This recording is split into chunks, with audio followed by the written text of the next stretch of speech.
Mahirap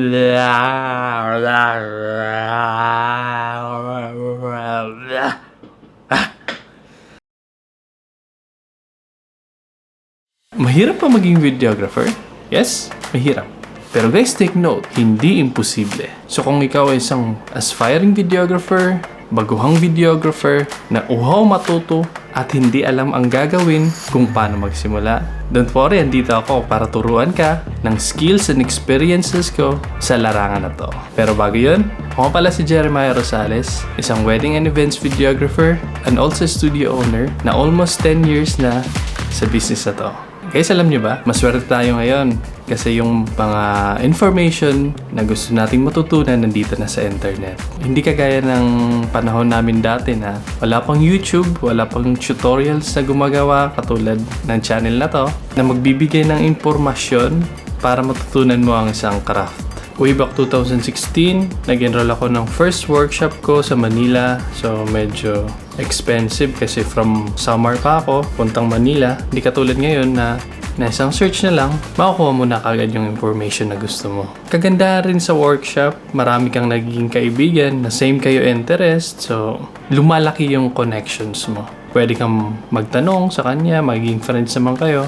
At the same time, yung mga mentor nyo, yung mga mentor din ako na nakasama ko sa shoot.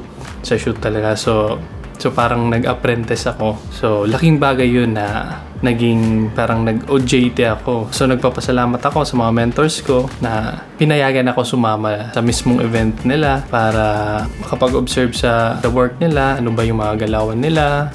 Ano ba yung dapat? Ano ba hindi dapat? Priceless yung moment na yun eh.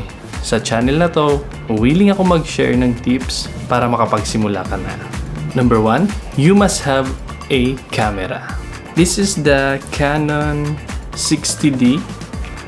Ito yung pinakauna kong camera na ginagamit. So, marami itong pinagdaanan. So, hindi naman kailangan na high-end kagad na gamit or mga cameras. Pwede nga yung kit lens eh. Ganito, kit lens to. Meron siyang 18 to 55 mm. So, parang meron ka ng wide lens, meron ka pang mid lens or mid shot. Makakapag mid shot ka. So, pwede na to for starting. Number 2, the SD card.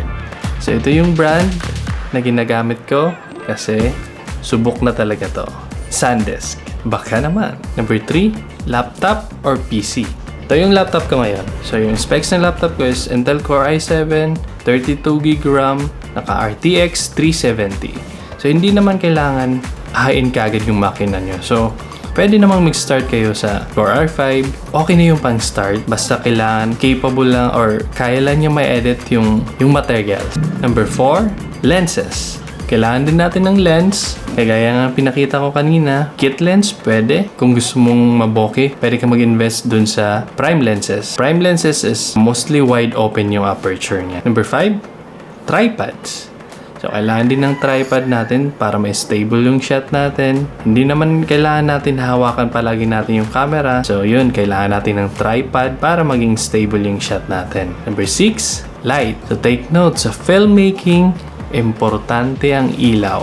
So, kung wala tayong ilaw, wala tayong available light, kailangan natin ng artificial light para mailawan natin yung subject natin. Number 7, video mics. So, kailangan din natin ng video mics para makarecord tayo ng quality na sounds. Like, ambient sounds, yung talking heads, na kagaya nito. So, gumagamit ako ng directional mic para maintindihan natin yung gusto nating ipaintindi sa viewers natin. So, mahalaga yung audio. Number 8, do what you love. Siyempre, kailangan natin, mahal natin yung ginagawa natin. Nag-i-enjoy ka kahit walang bayad. Sa una talaga, walang pera. So, kailangan kahit hindi ka nababayaran, nasasatisfied ka. Kasi alam mo, mahal mo yung ginagawa mo. Parang hindi ka na rin nagtatrabaho. Kailangan mo rin malaman ano yung mga events na gusto mo, yung trip mo. To buy events and wedding, corporate, documentary, live coverage, at marami pa. Pero sa una, kung meron na kayong gears and skills, pwede nyo yung maraket. Number 9, know the basic fundamentals. Kailangan alam mo yung basics exposure. Kailangan din natin malaman yung basic composition like roll of thirds, leading lines, shapes. So pwede natin din ma-apply yung basic composition ng photography sa videography. Kailangan din natin dito matutunan yung basic camera movements like panning, zoom, dolly shots, at marami pang iba. Pero yun yung sa susunod nating video. Pero guys, promise, babalikan ko kayo para ma-enhance nyo yung craft nyo. So follow for more. Ciao, bye!